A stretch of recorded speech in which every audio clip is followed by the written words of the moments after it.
In the gentle darkness before dawn breaks over the 7 hills of Rome, while the city's elite still sleep on their silk-cushioned beds, a different world stirs to life, one that history often forgets to mention in its grand tales of emperors and conquests. You know how it goes with ancient history. We get endless details about which senator stabbed which other senator, but somehow the people who actually built those marble palaces and cooked those elaborate feasts remain mysteriously absent from the record, as if Roman civilization just magically maintained itself through sheer imperial willpower and the occasional divine intervention. Well, not quite. Here, the narrow servants' quarters beneath those gleaming marble floors, in the cramped workshops behind the impressive facades, in the fields that stretch beyond the city's walls, exists the beating heart that actually kept the Roman Empire alive. Roughly 6 million people who had the misfortune of being considered property in the ancient world's most successful real estate venture. These are the forgotten millions whose names were never carved in stone, whose stories were never told by poets, yet whose hands built every temple, whose labour filled every granary, whose quiet endurance sustained what Romans like to call their eternal empire. Eternal, of course, being a relative term when you're talking about human institutions. Picture this. While modern people complain about workplace micromanagement, imagine a job where your boss literally owned you, could sell you to someone in another country without notice, and your only employee handbook was do what you're told or face the consequences. Yet somehow, within this system that sounds like a dystopian nightmare, millions of individuals found ways to maintain their dignity, build relationships, and even occasionally work their way to freedom. If you find yourself drawn to these untold stories from history, these gentle explorations of human resilience told in a way that helps you unwind and reflect, I'd be deeply grateful if you'd consider giving this video a like and perhaps subscribing to more journeys into the forgotten corners of the past. It truly helps these stories reach others who, like you, find comfort and meaning in understanding how people before us lived, loved, and endured. I'm curious, where in the world are you listening from tonight? Whether you're winding down after a long day, seeking peaceful company during a sleepless night, or simply finding solace in the voices of the past, thank you for being here to remember these lives with me. Let us begin our gentle journey into the daily world of those who history forgot to name, but whose quiet strength built everything we remember about Rome. In the hour before sunrise touches the red tile roofs of Roman houses, when the air still holds the coolness of night and the streets lie empty except for the occasional patrol of urban guards, who are probably hoping for a quiet shift, the day begins not with fanfare but with the soft shuffle of bare feet on cold stone floors. The Domus, those sprawling urban mansions where wealthy Roman families displayed their prosperity through architectural one-upmanship, harbours within its elegant chambers a hidden world of quiet industry that most dinner party guests never glimpsed. Contrary to what sword and sandals movies might suggest, Roman households weren't run like military camps with whip-cracking overseers barking orders at dawn. Most practical Romans had figured out that terrified servants make terrible wine pourers, and nothing kills the mood at an important dinner party, quite like your staff having nervous breakdowns while serving the appetizers. Instead, the morning routine unfolded with the practiced efficiency of people who had been doing the same jobs for years, guided by overseers who were often enslaved themselves and understood that cooperation worked better than coercion when you had to live and work together every single day. In the slave quarters, built with the kind of practical efficiency that modern micro-apartment developers would recognise, bodies stir on simple straw mattresses laid directly on stone floors. These rooms were typically small, sometimes no larger than modern closets, which sounds cramped until you realise that for many enslaved individuals, this represented more personal space than they'd had in their places of origin. The Romans were nothing if not pragmatic about housing their workers. Too crowded and people got sick, which was bad for productivity. Too comfortable, and they might start getting ideas above their station. The overseer, often himself a slave or freedman who had earned his master's trust through years of faithful service, moves through these narrow passages with practiced quiet. For all Rome's reputation as a culture of harsh discipline, most household management actually functioned more like a well-rehearsed dance than a military operation. The wealthy understood that a contented household produced better results than a fearful one, which is probably why so many Roman dinner parties went off without a hitch, while other ancient civilizations were still figuring out basic hospitality. As bodies rise and begin the morning routines that have been followed for generations, there's something almost ritualistic about these moments. The careful folding of sleeping blankets, the quiet sharing of water from communal basins, the soft exchange of words that might be planning for the day ahead, or simply acknowledging another dawn survived together. These weren't just workers preparing for labour.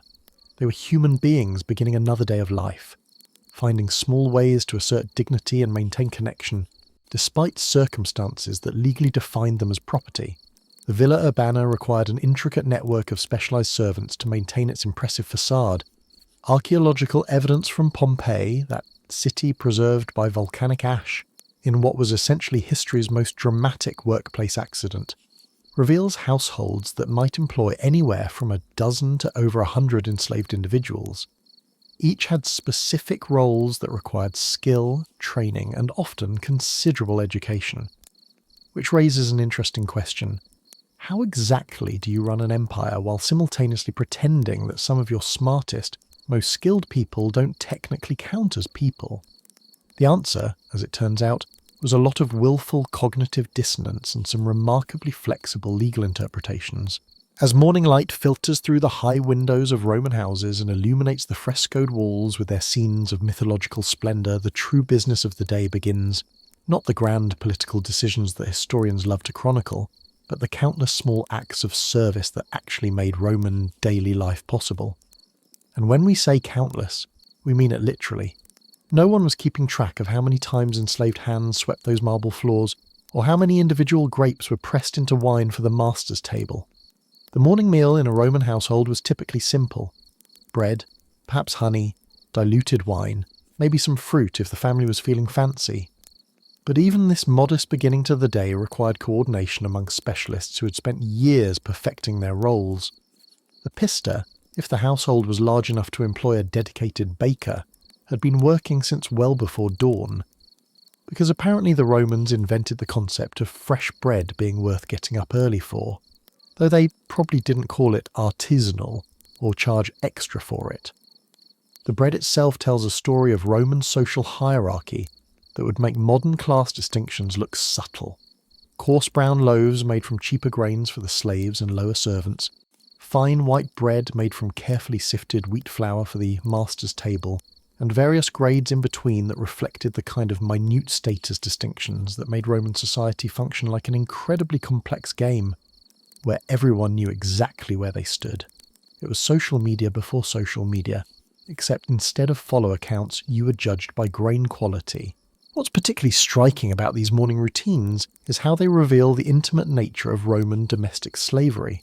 The personal attendants who helped their owners dress each morning possessed detailed knowledge of their master's preferences, social obligations, and psychological moods.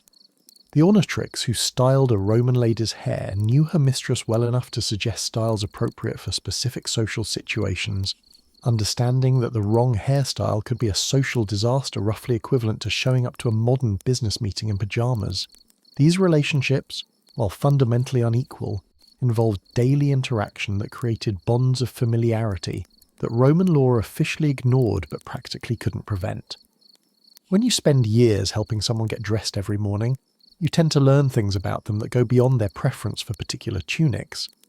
The cubicularius who attended a Roman sleep and morning routine witnessed private vulnerabilities that created a kind of enforced intimacy that made the whole property designation somewhat awkward in practice. The morning salutatio, when clients and dependents came to pay their respects to the household's paterfamilias, required stage managing that would challenge a modern event coordinator.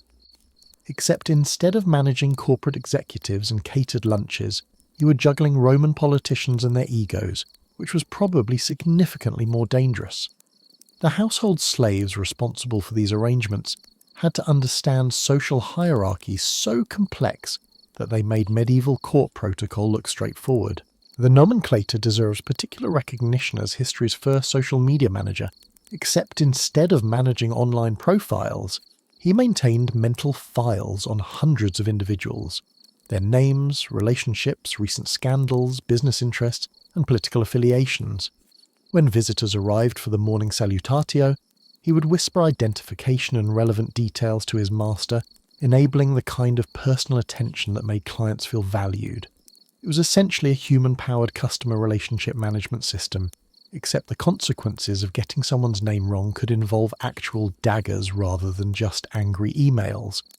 Archaeological evidence suggests that many personal servants slept in small chambers adjacent to their owners' rooms, available for summons throughout the night.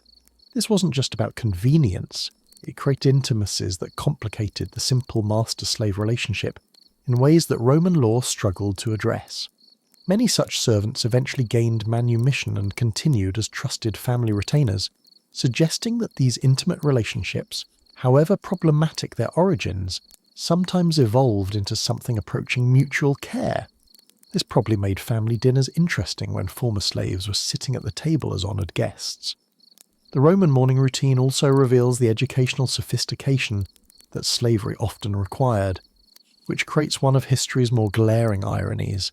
A civilization that denied the humanity of enslaved people while simultaneously depending on their intelligence, creativity, and expertise. The pedagogus who supervised children's morning studies was frequently more learned than many free citizens, possessing knowledge that would have impressed university professors.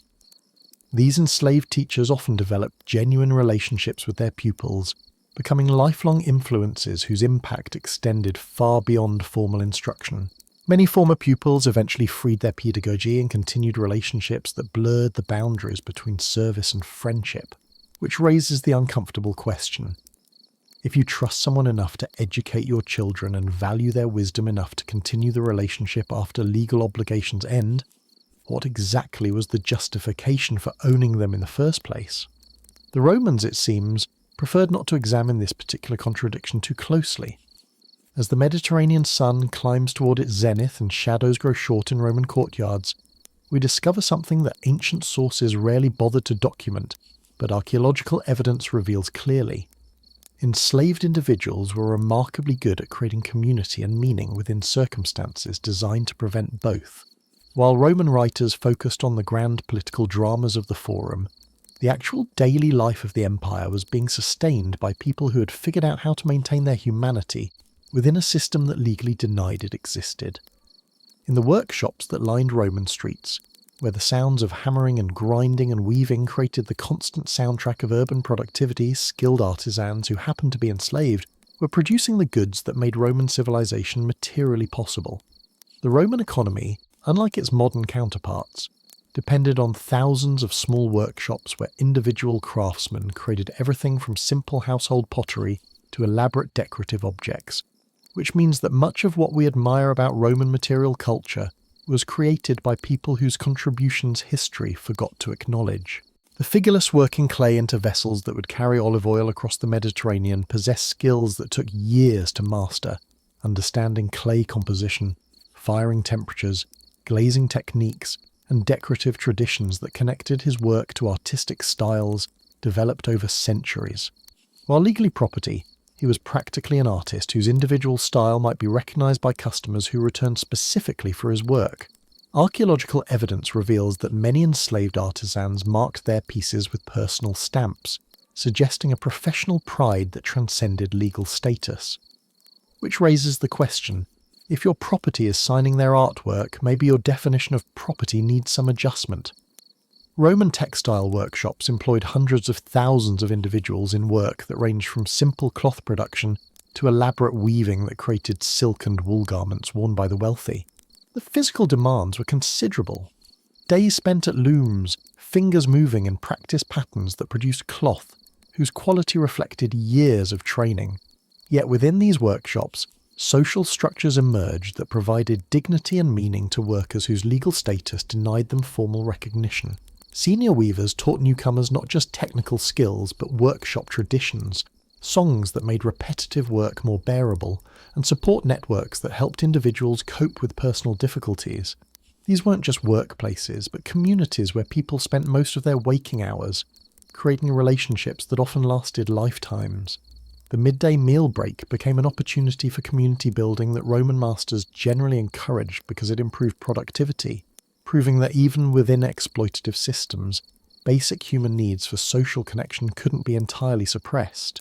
The Roman practice of allowing enslaved individuals to maintain peculium, personal property that was technically owned by their masters but practically controlled by the slaves themselves, created opportunities for limited economic independence that many used to build savings toward eventual manumission.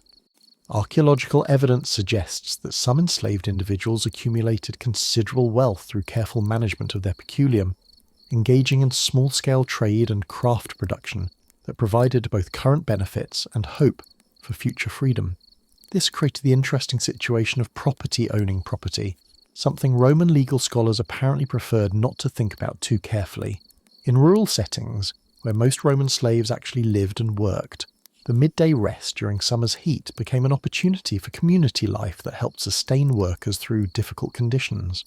The siesta tradition that still characterizes Mediterranean cultures has ancient roots in practical wisdom that recognized human beings needed more than continuous labor to remain productive and psychologically healthy. Roman agricultural writers like Columella emphasized that well-treated slaves were more productive than abused ones, leading to management practices that, while certainly not generous, often included incentives and pathways to freedom. Perhaps most remarkably, the midday hours reveal how enslaved individuals maintained educational and cultural activities that preserved knowledge and traditions while adapting to new circumstances. Those who were literate often taught others during rest periods, creating informal schools that kept intellectual life alive within communities that were officially denied access to formal education.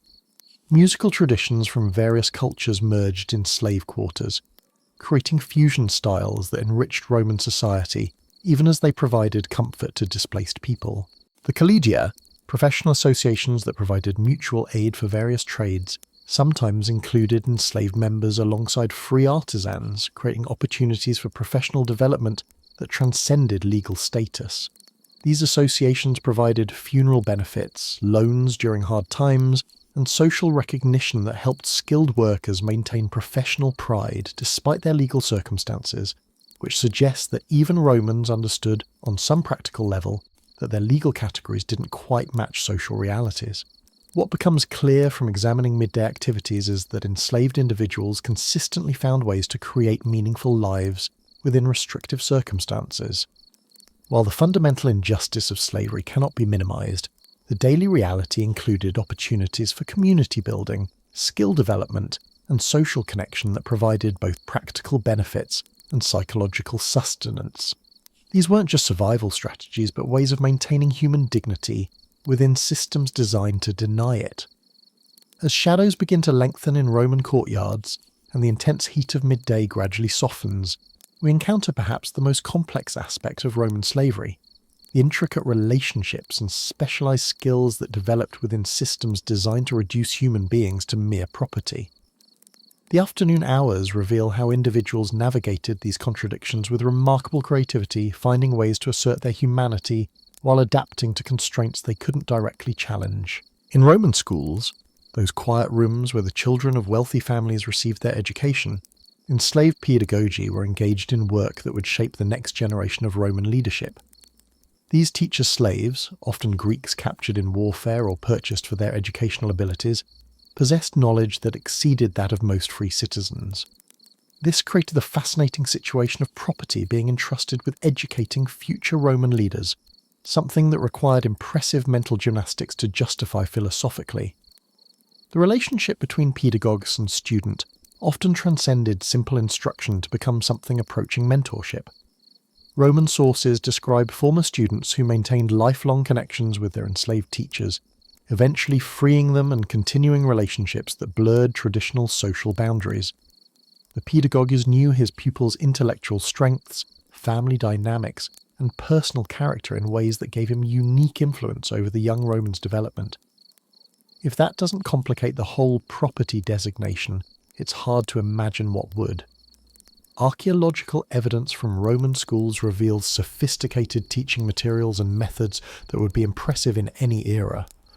The enslaved teachers who used these materials were essentially running educational institutions within wealthy households, managing curricula that prepared students for the highest levels of Roman society while remaining themselves legally property. The irony was apparently lost on most Romans, or at least they preferred not to examine it too closely. Roman medicine provides perhaps the most striking examples of enslaved expertise being recognised and valued despite legal restrictions. Greek slaves with medical training often served as family physicians for wealthy Romans, providing healthcare superior to anything available through free practitioners. These medical slaves maintained detailed patient histories, prepared complex medications, performed surgical procedures, and provided health advice that was trusted implicitly. Many eventually gained freedom and continued as family physicians, their professional relationships transcending their origins in bondage. The training required for such medical practice represented a significant investment in human capital that masters made because skilled medical care provided both economic and personal benefits. Archaeological evidence from medical sites reveals surgical instruments and pharmaceutical preparation areas that suggest professional practices of remarkable sophistication. Which raises the question, if your property is performing brain surgery, perhaps your understanding of human capabilities needs some revision. Afternoon correspondence in Roman households depended heavily on enslaved secretaries whose skills in multiple languages, shorthand and composition were essential to maintaining the relationships that sustained Roman social and political life. These librarii and notary often knew more about their master's affairs than family members did, managing complex communications that required discretion, intelligence, and a sophisticated understanding of Roman social dynamics. Roman letter writing was a highly developed art form that required knowledge of proper forms, diplomatic language, and complex social protocols. Enslaved secretaries who managed this correspondence possessed skills that would be impressive in any era, maintaining relationships across the Mediterranean world while handling sensitive information with complete confidentiality. Many developed personal relationships with their counterparts in other households, creating informal networks that facilitated Roman social and political life. The afternoon entertainment central to Roman social life often featured enslaved performers, whose artistic abilities were recognized and celebrated despite their legal status. Musicians, dancers, actors, and storytellers who were technically property nonetheless possessed talents that made them valued artists, whose performances were central to Roman cultural life. Roman musical education for enslaved performers was often more extensive than that available to free citizens, involving training that represented significant cultural investment. What emerges from examining afternoon activities is a picture of Roman slavery that was far more complex than simple oppression. While the fundamental injustice cannot be minimized, the daily reality involved relationships that created opportunities for intellectual development, professional expertise, and even limited forms of personal influence. Many enslaved individuals found ways to create meaningful lives within restrictive circumstances, developing skills and relationships that provided both practical benefits and emotional sustenance. As the golden light of late afternoon gradually deepens into the warm amber of evening across the Roman world, we witness perhaps the most profoundly human aspects of enslaved life. Those quiet hours when individuals, despite legal constraints, found ways to create moments of peace, connection, and personal meaning that sustained them through difficulties while preserving their essential humanity. The transition from work to evening rest in Roman households was often more gradual than abrupt, reflecting the reality that domestic slavery required constant availability rather than clearly defined schedules. Yet even within these demanding arrangements, patterns emerged that acknowledged human needs for rest, social connection, and personal time. Roman masters generally understood that completely exhausted workers were neither productive nor reliable, leading to informal accommodations that made continuous service psychologically sustainable. Evening conversations in slave quarters served multiple functions beyond casual socializing. News was shared about conditions in other households, information was exchanged about potential opportunities, warnings were passed along about masters known for harsh treatment, and practical advice was offered about navigating complex social dynamics. These informal networks often extended across entire neighborhoods and sometimes considerable distances, creating social capital that provided practical benefits during emergencies. The evening meal in slave quarters was often the day's most social time, when individuals scattered across different duties throughout the day could gather and maintain relationships that provided psychological support. Archaeological evidence from Roman domestic sites reveals common eating areas in slave quarters, suggesting these communal meals were recognised parts of household routine rather than unauthorised gatherings. Roman masters generally understood that well-fed slaves were more productive than hungry ones, and evening meals typically included adequate basic nutrition. Evening hours often included forms of entertainment and cultural expression that provided psychological relief while maintaining connections to traditions that slavery sought to erase. Music was particularly important in these gatherings, whether through simple instruments or vocal traditions that required no materials beyond human voices and cultural memories. Archaeological evidence suggests that many enslaved individuals maintained musical traditions from their places of origin, creating cultural fusion that enriched Roman society, even as it provided comfort to displaced people. Personal relationships, friendships, romantic attachments, and surrogate family bonds often deepened during evening hours when work supervision was minimal. Roman law regarding slave marriages was complex and inconsistent, but many enslaved couples formed lasting partnerships that provided emotional support and practical cooperation, even without legal recognition.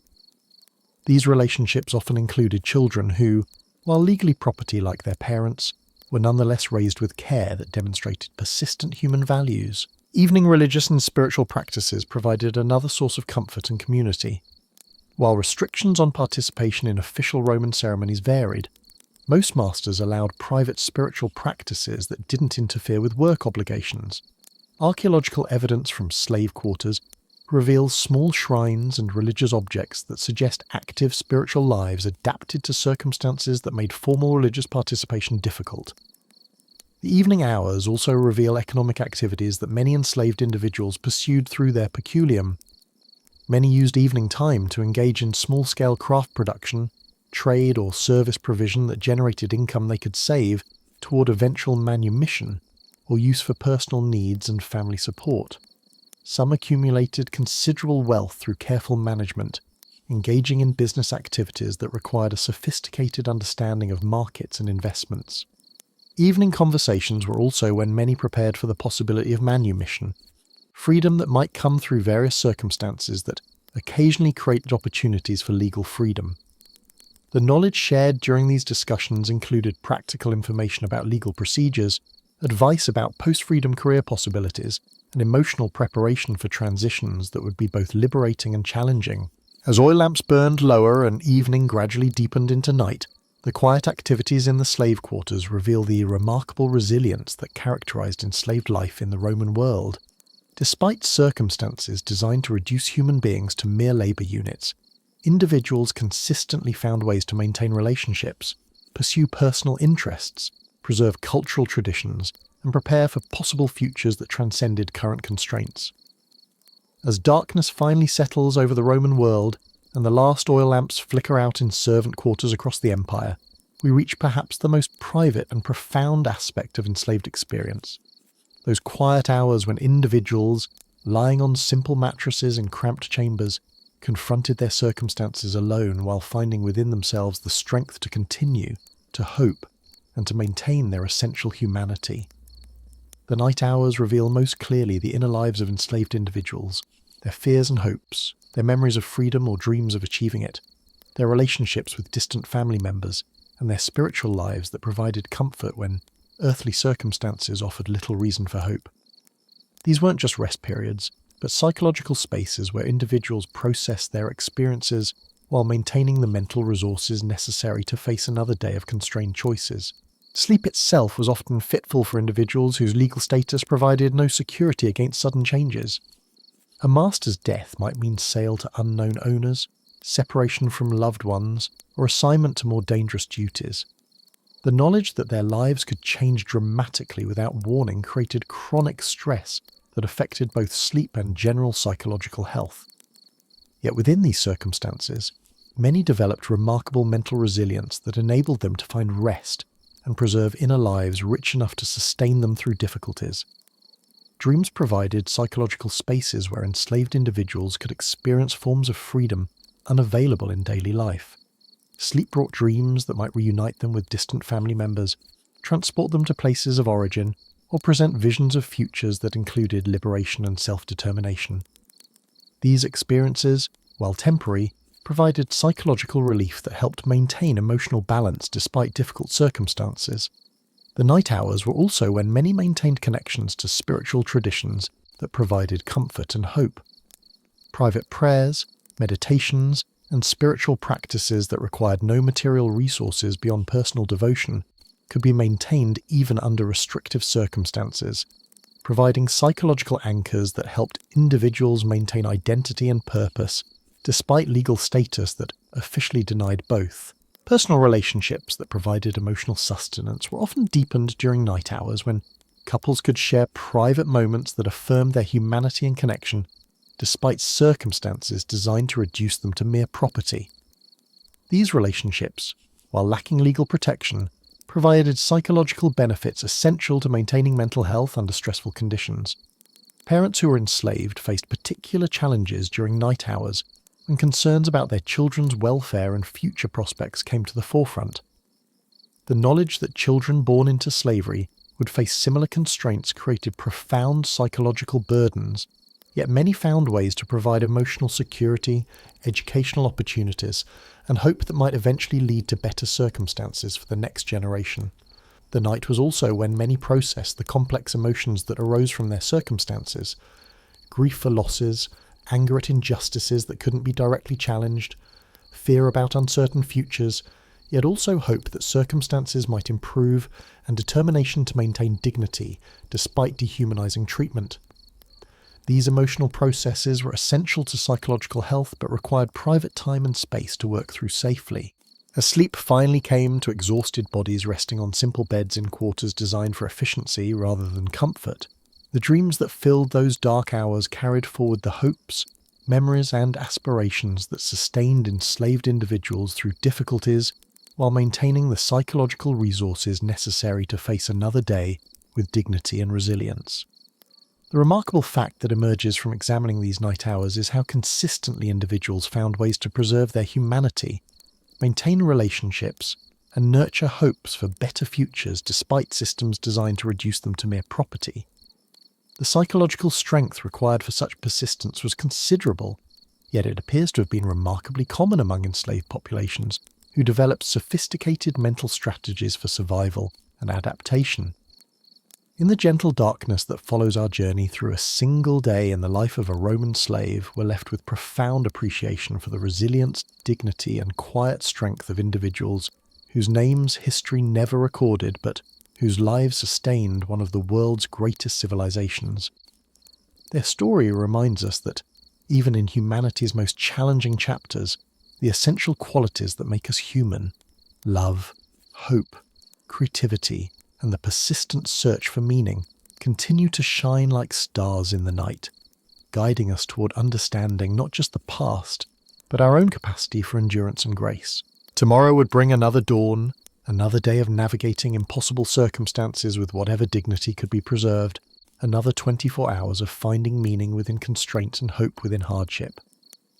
And somehow, against all odds and in defiance of every system designed to break them, they would continue, not just surviving, but maintaining their humanity in ways that still inspire us across the vast gulf of 2,000 years. In the pre-dawn darkness of ancient Rome, while most citizens sleep peacefully in their beds, a different kind of warrior stirs to consciousness.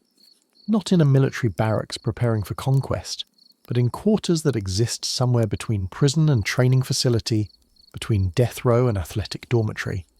Here, in the ludus gladiatoria scattered throughout the Roman world, men wake to face another day of preparation for what was essentially history's most elaborate form of public execution disguised as entertainment. Popular culture has given us gladiators as heroic figures, muscle-bound warriors who chose glory in the arena, noble fighters dying with honor before cheering crowds. The reality, as archaeologists and historians have painstakingly reconstructed from skeletal remains, training manuals, and the occasional honest account, was rather different. Most gladiators were slaves, criminals, or prisoners of war who had about as much choice in their career path as a modern person sentenced to community service. Except instead of picking up litter, they were picking up swords and hoping to avoid becoming tomorrow's lion food. Yet within this brutal system, something remarkable emerged. Not the Hollywood version of noble warriors seeking glory, but the more complex reality of human beings finding ways to maintain dignity, create community, and even achieve a form of professional pride within circumstances that were designed to be a death sentence with better choreography. These weren't just men waiting to die. They were skilled athletes, entertainers, and survivors who turned what was meant to be punishment into something approaching an art form. Let us begin our gentle journey into the daily world of those who faced death as a form of entertainment, yet found ways to live with dignity and purpose, even within the shadow of the arena. In the Ludus Gladiatorius at Pompeii, that remarkably preserved gladiator school buried under volcanic ash, in what was essentially history's most comprehensive workplace accident, archaeologists have uncovered living quarters that tell a story quite different from the dramatic barracks we might imagine. The cells, or rather small rooms, were simple but not squalid, containing basic beds, storage areas for personal belongings, and even some decorative elements that suggest their occupants were allowed a degree of personal expression. Which makes sense when you think about it. Gladiators were expensive investments. A lanista, the owner-manager of a gladiator school, might spend the equivalent of several years' wages training a single fighter. You don't house valuable athletes in conditions that will make them sick or demoralised, any more than modern sports teams house their star players in hovels. Though the comparison only goes so far, since modern athletes generally don't have to worry about being fed to wild animals if they have an off day. The morning begins not with harsh commands or brutal awakenings, but with the practical routine of men who have learned to find structure and meaning within circumstances they cannot control. The gladiators rise from beds that, while simple, were apparently adequate for rest. Archaeological evidence suggests most gladiators were reasonably well nourished and healthy, at least until they met their end in the arena. Poor nutrition and illness would have made for disappointing spectacles, and Romans had strong opinions about entertainment value. Personal belongings found in gladiator quarters include gaming pieces, jewellery, religious objects, and even love letters, evidence of interior lives that extended beyond mere combat training. These men weren't just fighting machines, but individuals who maintained relationships, pursued interests, and found ways to assert their humanity within a system designed to reduce them to entertainment commodities. Some had developed reputations and fan followings that gave them a form of celebrity status, which must have been a strange experience, being famous for your skill at staying alive in situations designed to kill you.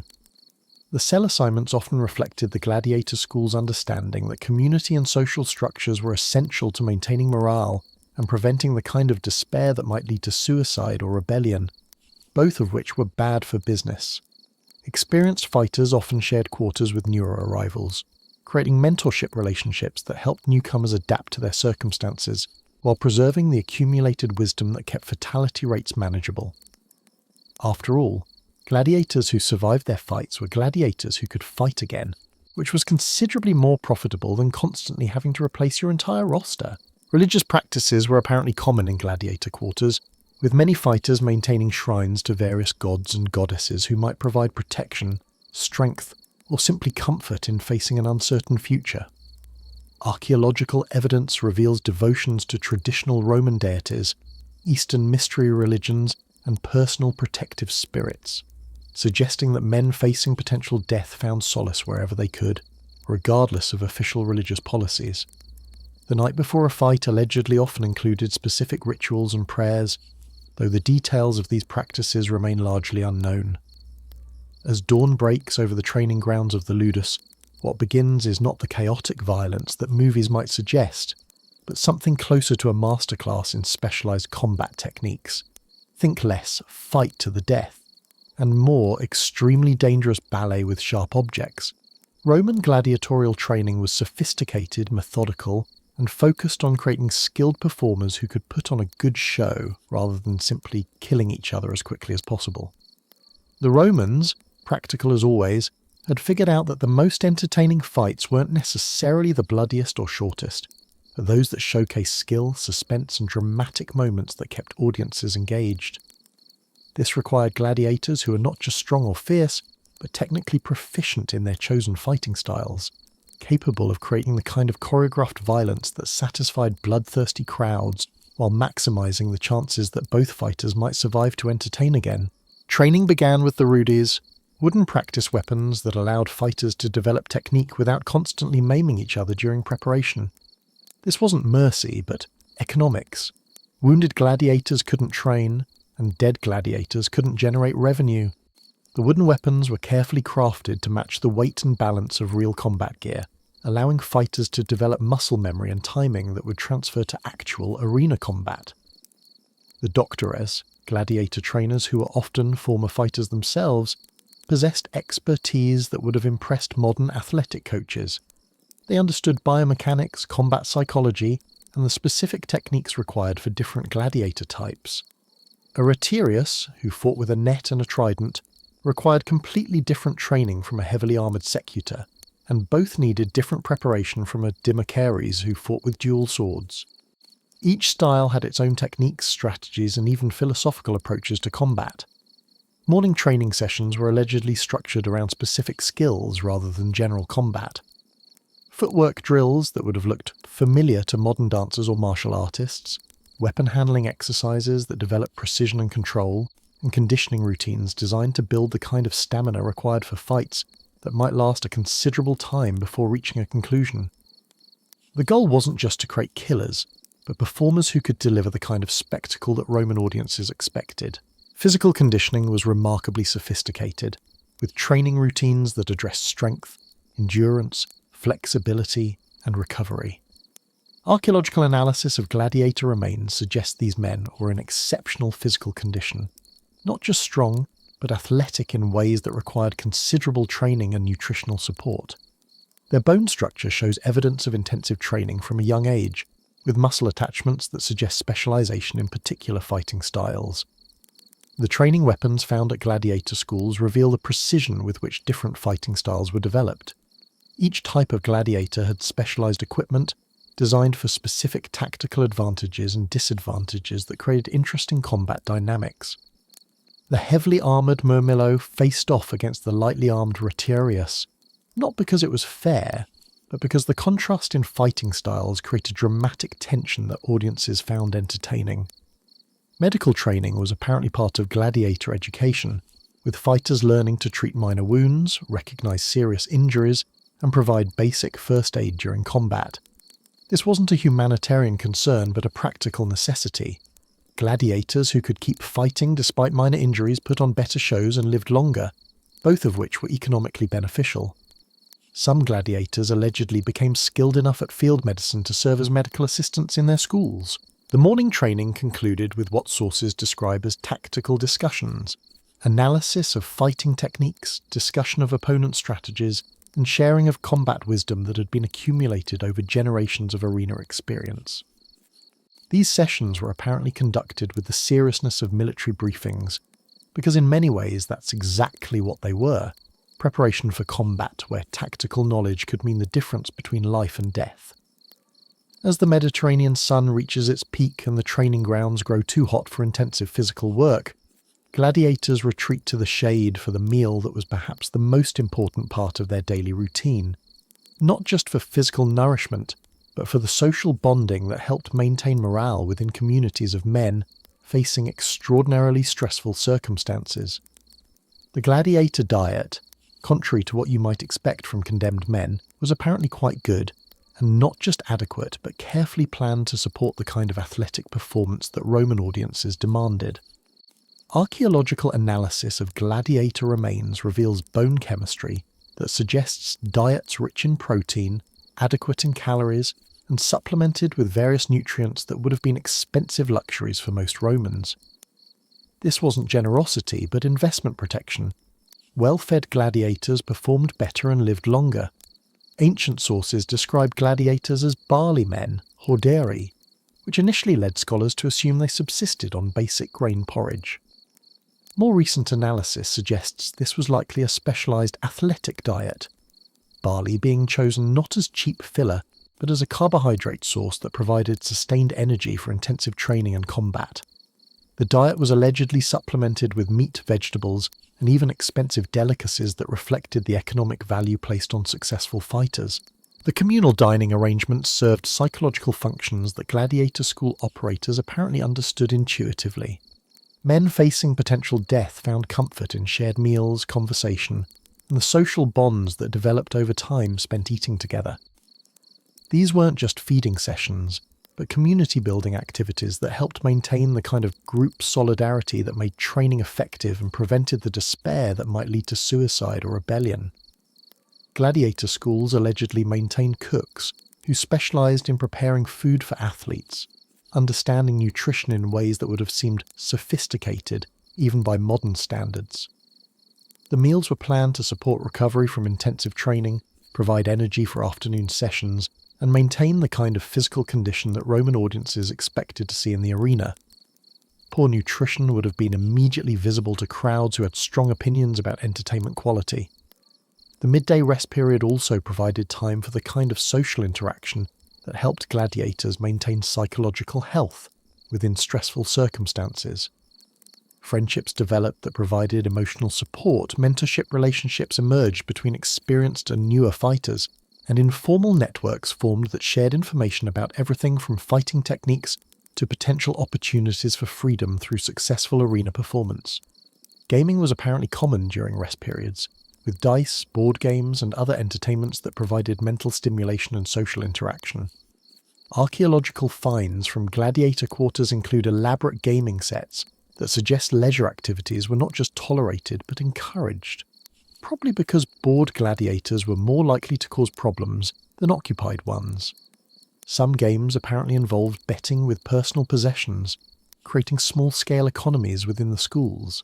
Personal grooming and maintenance activities occupied considerable time during midday hours.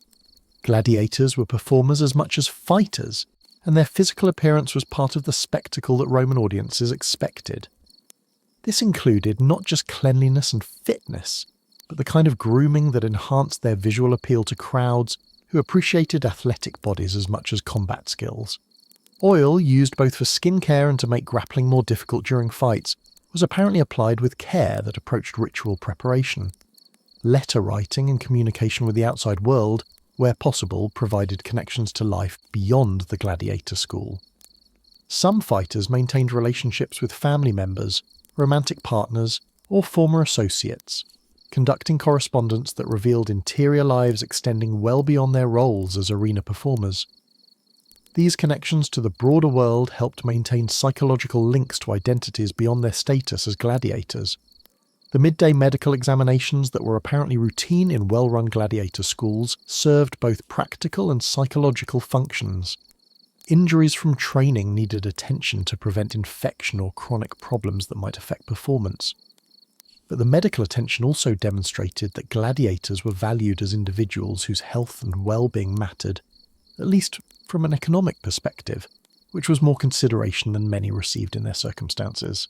As the afternoon heat begins to ease and longer shadows provide relief from the midday sun, gladiator training resumes with focus shifted from basic conditioning to the specialized skills that separate amateur fighters from professional entertainers. This wasn't just combat preparation, but performance art, learning to deliver the kind of spectacle that Roman audiences craved while maximizing the chances of survival in an inherently deadly profession. The afternoon sessions allegedly concentrated on what we might call advanced gladiatorial studies, the subtle techniques that distinguish skilled professionals from mere armed criminals. This included timing, showmanship, crowd psychology, and the kind of tactical awareness that allowed fighters to read their opponents and adapt their strategies mid-combat.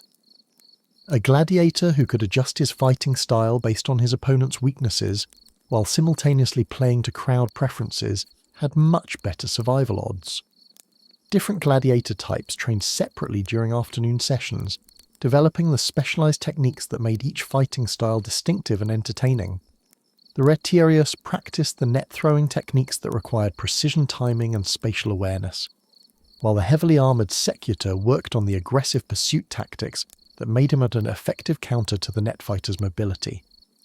These weren't just different fighting styles, but completely different approaches to combat that required specialised training. Weapon maintenance formed a significant part of afternoon activities, with gladiators learning to care for equipment that might literally be the difference between life and death. Swords needed sharpening and balancing, armour required adjustment and repair, and nets demanded careful inspection for weak points that might fail at crucial moments. This wasn't just a practical skill, but an intimate knowledge of tools that became extensions of the fighter's body during combat. The afternoon training allegedly included what modern athletes would recognize as sports psychology, learning to manage fear, maintain focus under extreme pressure, and perform effectively while potentially thousands of spectators screamed for blood. Gladiators had to function at peak performance levels while facing not just opponents who were trying to kill them, but crowds whose entertainment preferences might influence whether they lived or died after the fight ended. Tactical analysis sessions examined the fighting styles and known techniques of potential opponents, sharing intelligence about other gladiators they might face in upcoming games. This wasn't paranoia, but professional preparation. Understanding an opponent's preferred tactics and weaknesses could provide decisive advantages in combat. Experienced gladiators allegedly maintained mental files on dozens of potential opponents, studying their techniques like modern athletes study game film. The afternoon hours also included what sources describe as theatrical training, learning to interact with crowds, acknowledge applause, and perform the kind of dramatic gestures that enhance the entertainment value of gladiatorial combat. This wasn't vanity, but a survival skill. Gladiators who knew how to work a crowd were more likely to receive mercy if wounded or defeated. Audience appeal could literally be a matter of life and death. Medical and first aid training continued during afternoon sessions, with gladiators learning to recognize and treat combat injuries that might occur during fights. This included not just wound care, but understanding which injuries were immediately life-threatening versus those that could be managed long enough to complete a fight.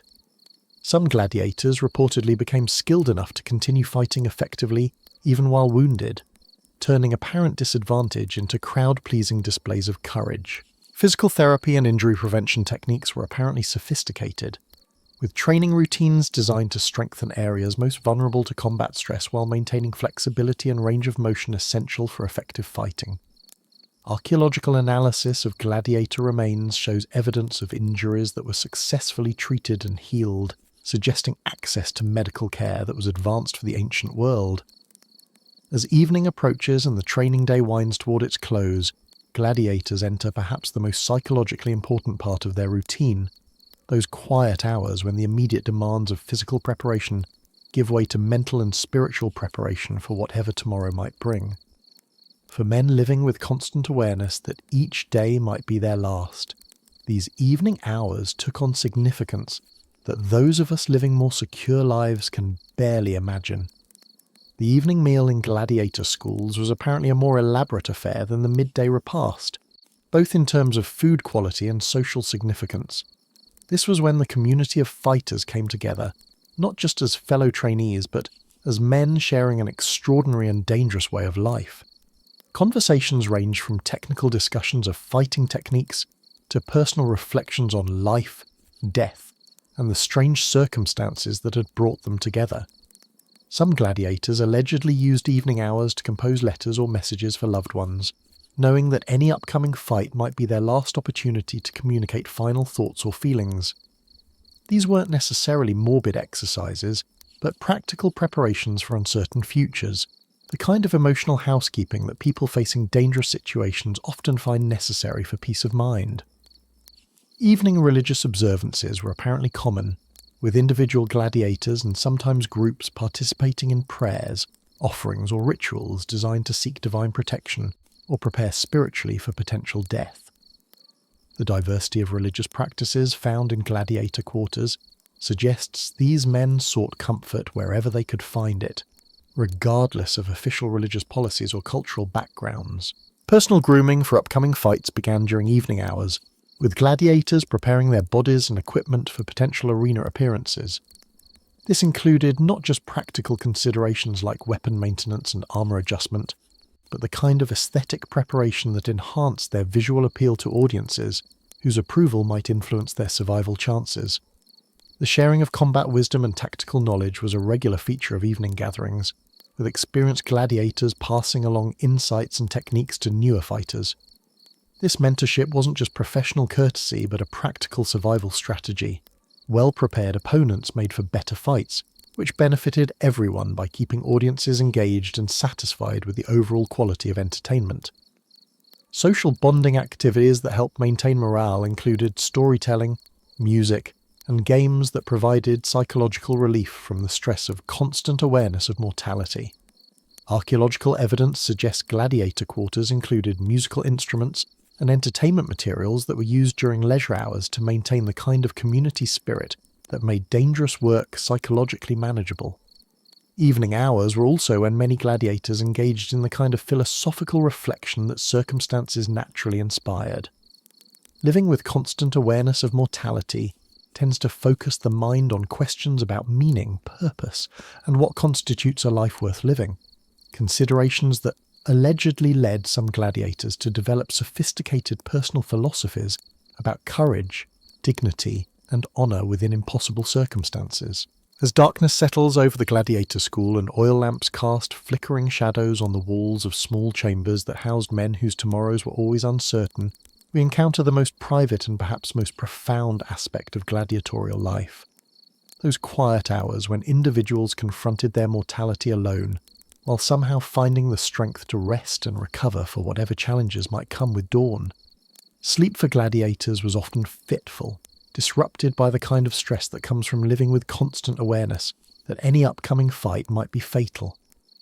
Modern research on stress physiology suggests that people facing ongoing threats to their survival experience sleep patterns that affect both physical recovery and psychological resilience, challenges that gladiators had to overcome to maintain peak performance when their lives depended on it. The night before scheduled games allegedly involved specific rituals and preparations that varied according to individual beliefs and cultural backgrounds.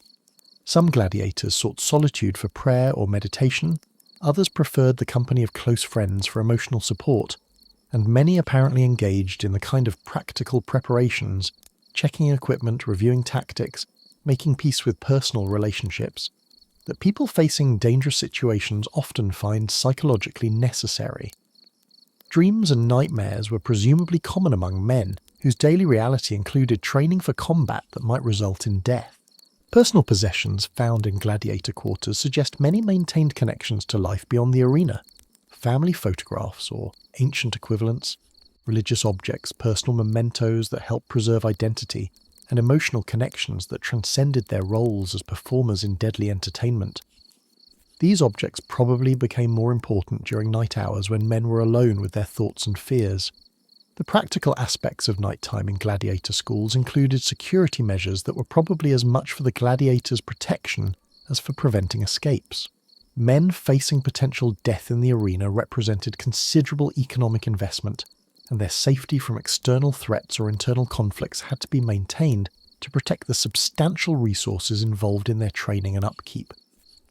Some gladiators allegedly spent night hours in what we might recognize as meditation or mental preparation.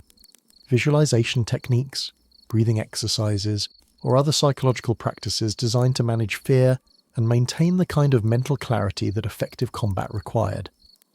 These weren't necessarily formal training, but practical adaptations that helped individuals cope with extraordinary stress. The knowledge that some gladiators gained freedom through successful arena careers provided hope that helped sustain men through the darkest moments of contemplating mortality. While survival rates were sobering, the possibility of earning freedom through skill and crowd appeal gave meaning to the suffering and risk that defined gladiatorial life. Night hours were probably when many contemplated these possibilities and made the psychological commitments that enabled them to face another day of preparation for potential death.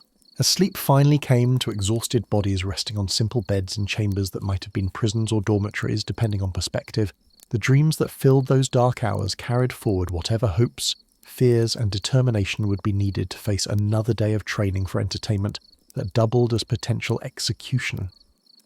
The psychological strength required for this daily cycle of preparation and recovery was remarkable, yet appears to have been achieved by thousands of men who found ways to maintain dignity and purpose, even within circumstances designed to reduce them to disposable entertainment.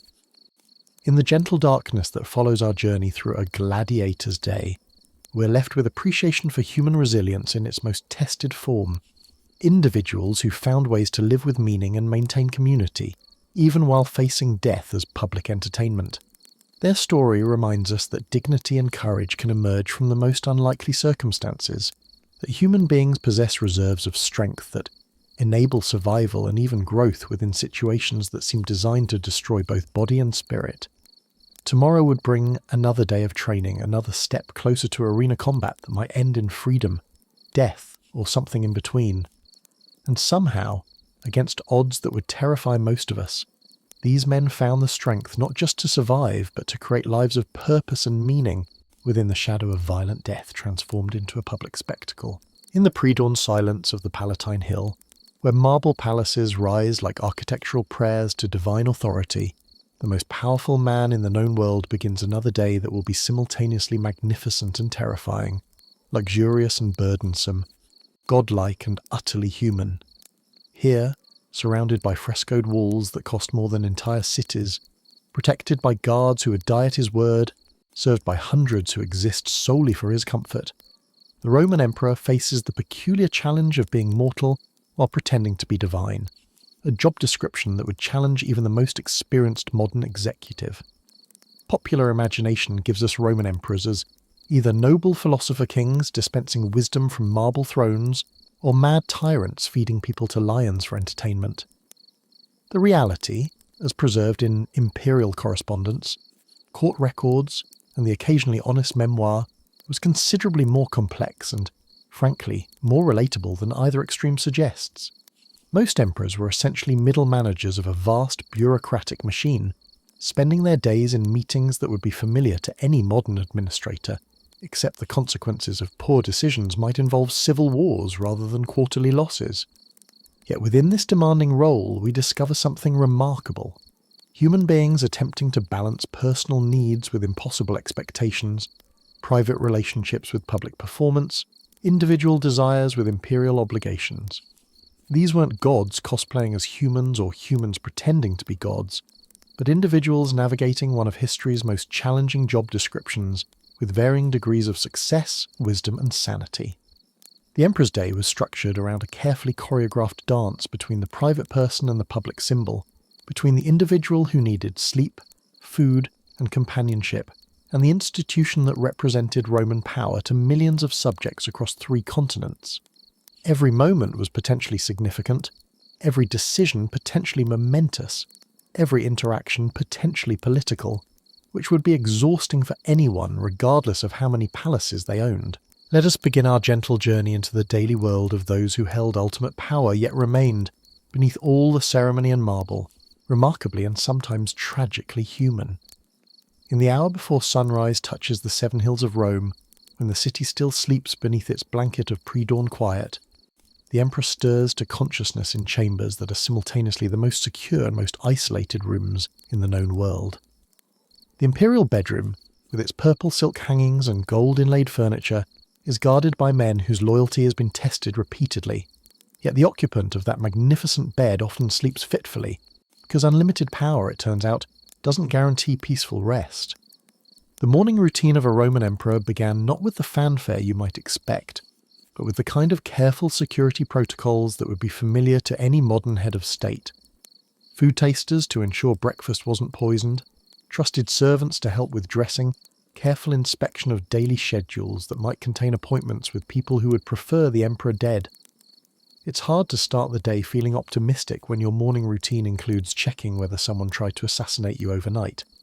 The emperor's personal attendants were among the most trusted individuals in the empire, and often former slaves who had earned freedom through demonstrated loyalty. These relationships, while built on fundamental inequality, sometimes developed into genuine friendships that provided emotional support within the crushing isolation of imperial life. When you're surrounded by people who want things from you, the servants who simply want to help you get dressed become precious sources of honest human interaction. Personal hygiene for the emperor was elaborate by necessity, not vanity, but practical politics. The imperial appearance had to project health, vigour, and divine favour to audiences who interpreted every detail as symbolic of Rome's condition. A pale emperor suggested weak leadership. Poor grooming implied declining imperial standards. Any sign of illness might encourage ambitious generals to consider career advancement through military coup. Looking good wasn't optional when your appearance was interpreted as prophecy. The morning prayers and religious observances that began each imperial day weren't mere ceremony, but essential political theatre. The emperor served as Rome's chief priest, responsible for maintaining divine favour that allegedly protected the empire. These weren't personal spiritual practices, but state obligations. Imagine starting every day knowing that your relationship with the gods was considered essential to the welfare of millions of people. No pressure there. Privacy was perhaps the greatest luxury that imperial power couldn't provide. Even the emperor's most personal moments were witnessed by attendants, recorded by secretaries, and analysed by observers who interpreted everything from appetite to mood as indicators of imperial policy. The simple human need for solitude became nearly impossible to satisfy when every moment might be politically significant and every preference might influence state decisions. The emperor's wardrobe choices required careful consideration of symbolic messages being sent to various audiences, different clothing for different occasions, military dress for addressing troops, civilian togas for Senate meetings, ceremonial robes for religious functions. What seemed like getting dressed was actually a daily exercise in political communication, with fashion choices that could influence everything from military morale to religious sentiment among various ethnic groups within the empire. Morning correspondence included reports from provincial governors, military commanders, and intelligence networks that stretched from Britain to Mesopotamia. Before most Romans had eaten breakfast, the emperor was already processing information about threats, opportunities, and crises across an area larger than modern Europe. It was like running a multinational corporation, except your customers included barbarian tribes who solved disputes through warfare and urban populations who rioted when grain shipments were delayed. As morning light begins to illuminate the marble corridors of the Palatine palaces, the emperor transitions from private individual to public institution through the carefully choreographed ritual of morning audiences, meetings that were simultaneously genuine administrative necessities and elaborate theatrical performances designed to demonstrate imperial accessibility while maintaining divine mystique. The salutatio, when senators, provincial governors, and other high-ranking officials came to pay their respects, required the emperor to become a living symbol of Roman power while somehow remaining human enough to conduct actual business. This daily performance was exhausting. Imagine having to be on every morning for an audience of people who are analysing your every gesture for signs of favour, disfavour, policy changes, or opportunities for personal advancement. Roman protocol for these morning meetings was incredibly complex, with specific procedures for different ranks of visitors, particular seating arrangements that communicated relative status, and scripted interactions that everyone understood but no one acknowledged were scripted. The emperor had to navigate these social hierarchies while making actual decisions about real problems. It was like running a board meeting where half the participants are secretly plotting corporate takeovers, and the other half are hoping for promotions. The morning audiences often included petitions from ordinary citizens seeking imperial intervention in legal disputes, administrative problems, or personal crises. These petitioners had travelled to Rome specifically to request help from the emperor personally, and Roman tradition expected the ruler to be accessible to even humble subjects, which meant the most powerful man in the world spent part of each morning listening to complaints about property disputes and family inheritance problems, the ancient equivalent of customer service calls. Foreign ambassadors presenting credentials or negotiating treaties added international dimensions to morning audiences, with diplomatic protocols that required understanding of numerous cultural traditions while projecting Roman supremacy. The emperor had to be simultaneously welcoming enough to maintain peaceful relationships and intimidating enough to discourage military adventurism, diplomatic skills that would challenge modern foreign ministers, except Roman emperors did it while wearing purple silk and sitting on ivory thrones. Intelligence briefings during morning audiences included reports from spies, informants, and surveillance networks that monitored everything from barbarian military movements to urban food supplies to senatorial dinner party conversations. The emperor needed to process information about potential threats while maintaining the appearance of confident control. You can't look worried about barbarian invasions while presiding over meetings designed to demonstrate that everything is under imperial control. Administrative decisions made during morning audiences affected millions of people across the empire, from provincial tax rates to military deployments to religious policies that influenced diverse populations. The emperor had to make these decisions quickly, often with incomplete information, while surrounded by advisors who had their own agendas and audiences who were analysing every choice for political implications. It was like running a government where every decision was made in public and every mistake could trigger rebellions. The careful balance between accessibility and majesty required during morning audiences was psychologically demanding. The emperor needed to be approachable enough that people felt comfortable bringing problems to imperial attention, but awesome enough that his authority remained unquestioned. Too much familiarity encouraged disrespect. Too much distance suggested tyrannical isolation. Getting this balance right required social skills that would challenge modern politicians, except Roman emperors couldn't blame their mistakes on campaign managers or communications directors. As the morning's ceremonial obligations give way to the practical business of governing the largest political entity the ancient world had ever seen, the emperor enters what might be the most recognizable part of his day for modern executives: meetings, paperwork, and the kind of administrative decisions that keep complex organizations functioning, except instead of quarterly reports, he's reviewing military dispatches from 3 different continents.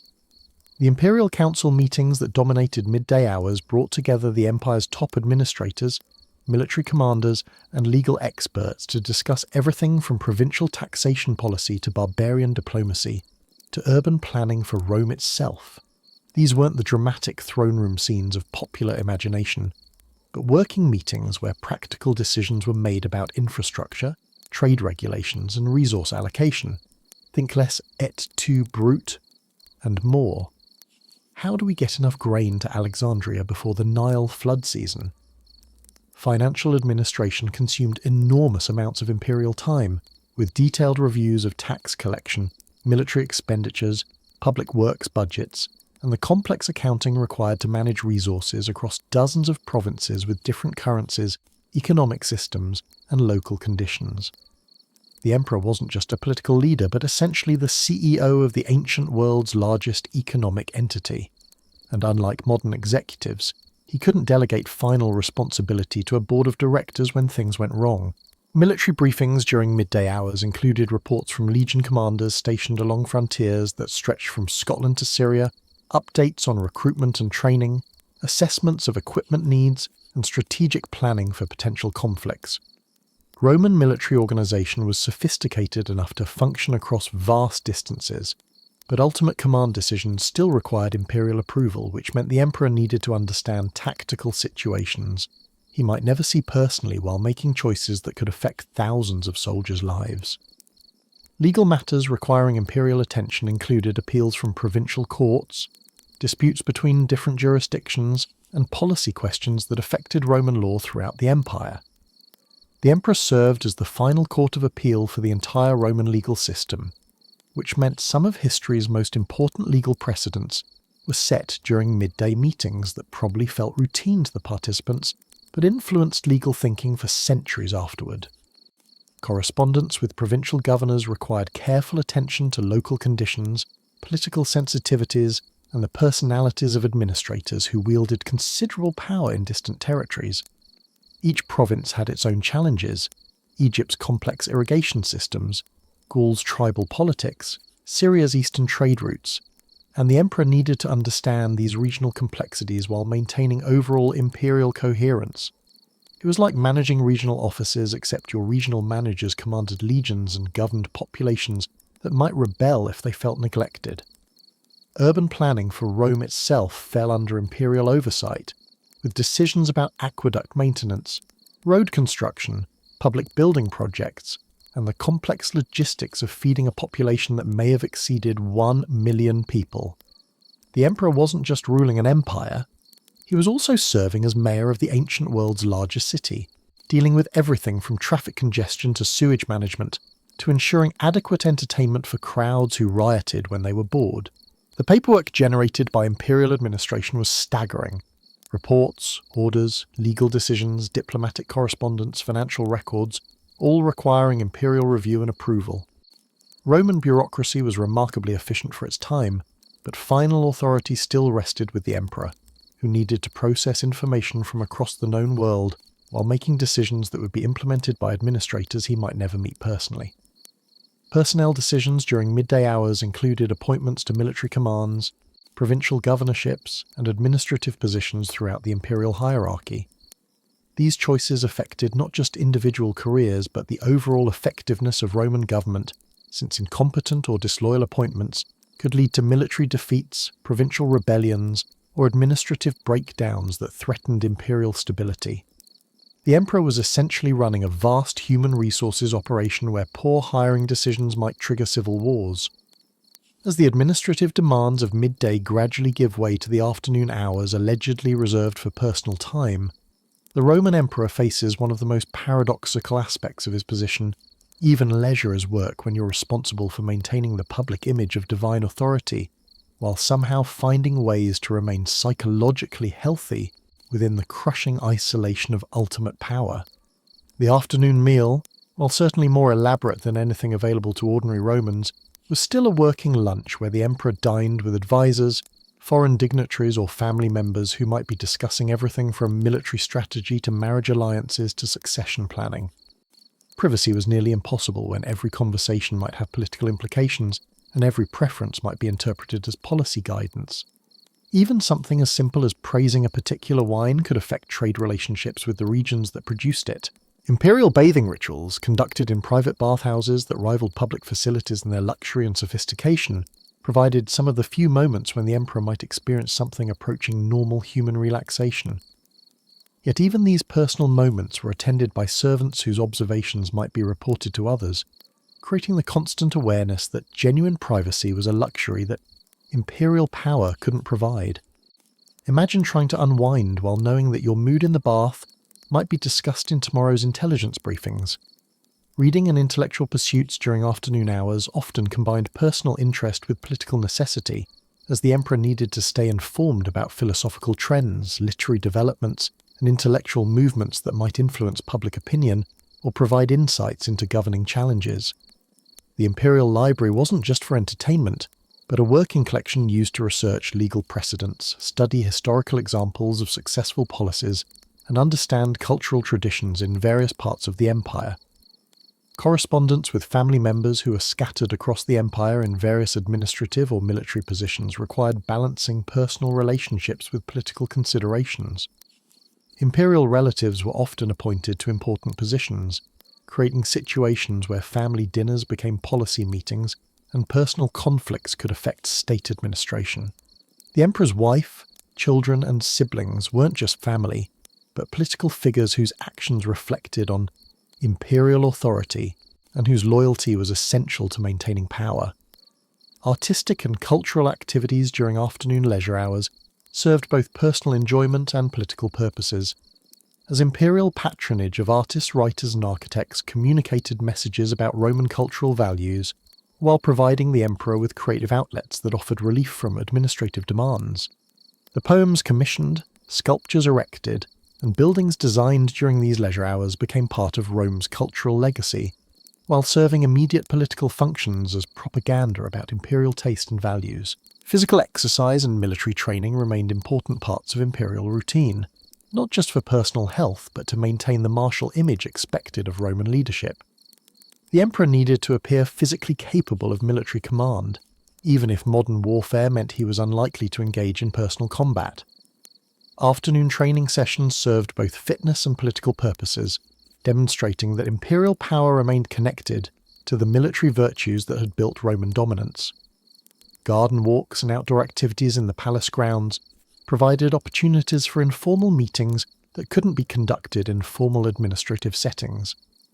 Many important decisions were allegedly made during casual conversations while strolling through imperial gardens, where the relaxed atmosphere encouraged honest discussion, while the privacy prevented outsiders from overhearing sensitive deliberations. These weren't just recreational activities but alternative venues for conducting imperial business. Social gatherings during afternoon hours often included senators, military commanders, wealthy citizens, and cultural figures whose opinions influenced public sentiment throughout the empire. These social events served multiple functions: gathering information about political trends, building relationships with important constituencies, and demonstrating imperial accessibility while maintaining appropriate social distance. The emperor had to be simultaneously a gracious host and an awesome ruler, approachable enough to encourage honest conversation, but impressive enough to maintain respect for imperial authority.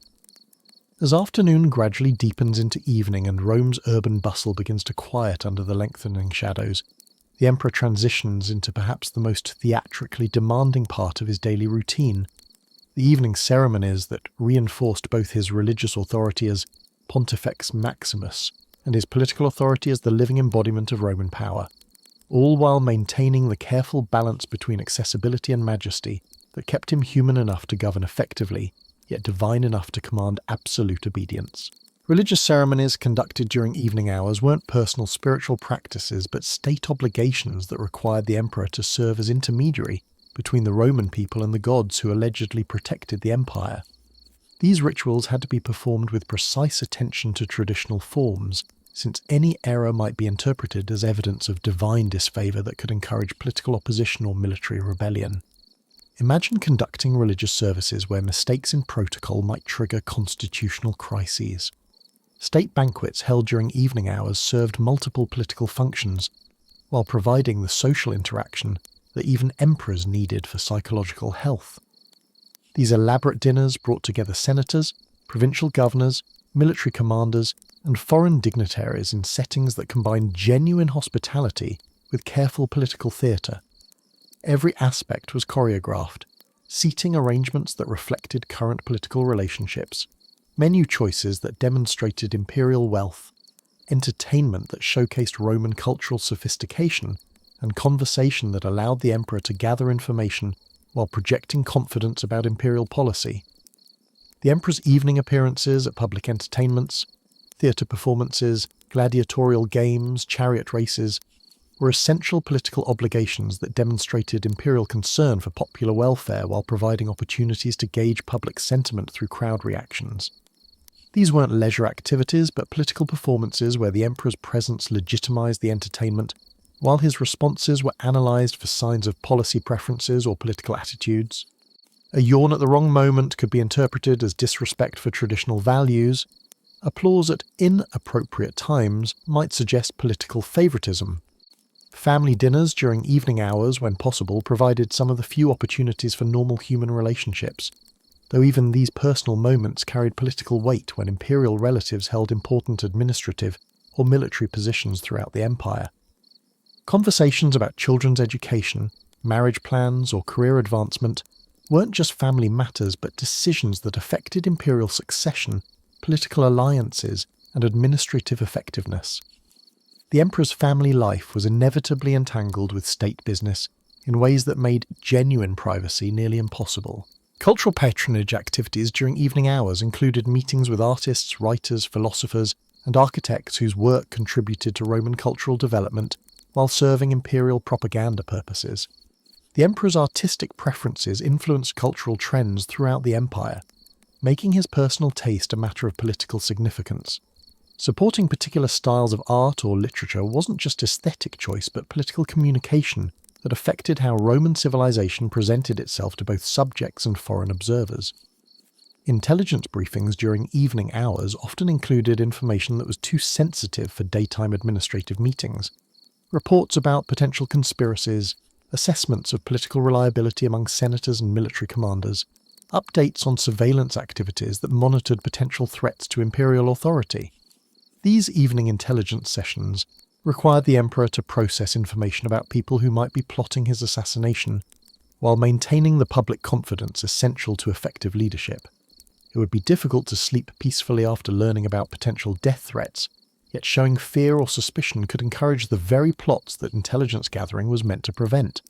Diplomatic receptions during evening hours provided opportunities for informal negotiation with foreign ambassadors and representatives from client kingdoms, where the relaxed atmosphere of social entertaining might facilitate agreement on issues that formal daytime meetings couldn't resolve. These evening diplomatic events required the emperor to be simultaneously a gracious host and a tough negotiator, projecting Roman power while building relationships that maintained peace along distant frontiers. As darkness finally settles over the Palatine Hill and the great palaces of Rome grow quiet under their blanket of imperial security, the emperor faces perhaps the most challenging part of his daily routine. Those private hours when the weight of ultimate responsibility cannot be shared, when the isolation of power becomes most acute, when the human being beneath the purple must somehow find rest while carrying the knowledge that millions of lives depend on decisions he alone can make. The Emperor's private chambers, while luxurious beyond imagination, were also the most secure and isolated rooms in the Roman world, protected by guards whose loyalty had been tested repeatedly, yet surrounded by the kind of silence that comes from being surrounded by people who exist solely to serve. The magnificent bedroom, with its silk hangings and ivory furniture, could feel like a prison when its occupant couldn't sleep because of anxieties about barbarian invasions, senatorial conspiracies, or the simple awareness that tomorrow would bring another day of impossible decisions with life and death consequences. Personal reading during night hours often focused on historical works, philosophical texts, and military treatises that provided guidance for imperial decision-making, while offering the intellectual stimulation that helped maintain psychological balance under extraordinary stress. The Imperial Library contained the ancient world's greatest collection of learning, yet even the wisdom of centuries couldn't provide clear answers to the unique challenges of governing an empire that spanned 3 continents and included dozens of different cultures with conflicting interests and traditions. Correspondence during night hours sometimes included personal letters to trusted friends, family members, or advisors who were stationed in distant provinces, providing emotional connections that helped combat the psychological isolation of imperial power. These private communications, when they survive in historical records, reveal individuals struggling with the same human needs for understanding, support, and genuine relationship that affect everyone, regardless of how many legions they command or palaces they inhabit. Sleep itself was often fitful for emperors who lived with constant awareness that their position made them targets for assassination, military coups, or political conspiracies that could emerge from any direction. The security measures that protected imperial rest, guards, food tasters, sealed chambers, provided physical safety while creating psychological environments that reminded their occupants nightly of the dangers that accompanied ultimate power. Many emperors allegedly suffered from insomnia, nightmares, or other sleep disturbances that reflected the extraordinary stress of their positions. Religious or spiritual practices during private night hours provided some emperors with psychological resources for coping with the isolation and responsibility of their positions, though these personal beliefs had to be carefully balanced with public obligations to maintain traditional Roman religious forms that legitimized imperial authority. Private prayer or meditation offered opportunities for the kind of honest self-reflection that was difficult during days filled with public performance and political theatre. Reflection on legacy and historical significance naturally occupied the thoughts of individuals who understood that their decisions would be remembered and analysed by future generations, creating additional psychological pressure for men who were already carrying enormous practical responsibilities. The knowledge that history would judge their actions added weight to choices that were already difficult, making even private moments charged with awareness of historical significance that made genuine relaxation nearly impossible.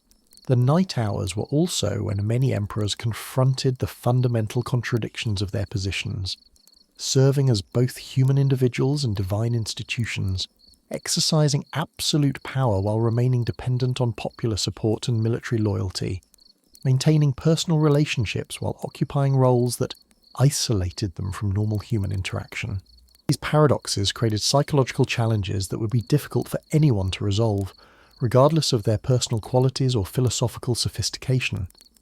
As sleep finally came to exhausted minds and bodies resting in chambers that were simultaneously the most comfortable and most isolated in the ancient world, the dreams that filled those dark hours carried forward whatever hopes, fears, and sense of purpose would be needed to face another day of bearing responsibilities that no human being was truly equipped to handle alone.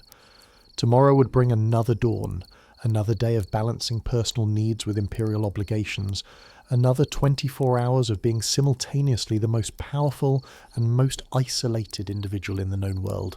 In the gentle darkness that follows our journey through an emperor's day, we're left with appreciation for the human cost of ultimate power, individuals who found themselves carrying responsibilities they never sought, while somehow maintaining their humanity within systems designed to transform them into living symbols.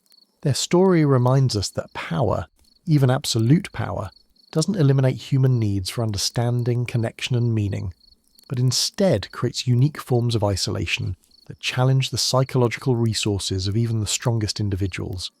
The emperors who succeeded in their impossible roles were those who found ways to remain human while performing divinity, to build genuine relationships within artificial circumstances, and to make wise decisions despite incomplete information and enormous pressure. Those who failed often did so not because they were evil or incompetent, but because they were human beings asked to bear inhuman responsibilities without adequate support systems or realistic expectations about what any individual could accomplish alone. Their legacy reminds us that leadership, whether of empires or smaller communities, requires not just power and authority, but wisdom, empathy, and the kind of psychological resilience that can only be sustained through genuine connection with others and honest understanding of human limitations. Even emperors, beneath their purple robes and divine pretensions, remained as human as the rest of us, which may be both the most comforting and most sobering lesson their daily lives can teach.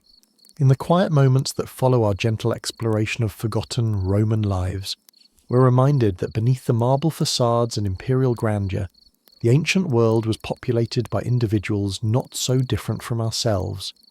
People who worked, worried, hoped, and adapted to circumstances with the same fundamental human needs for dignity, community, and meaning that still guide us today.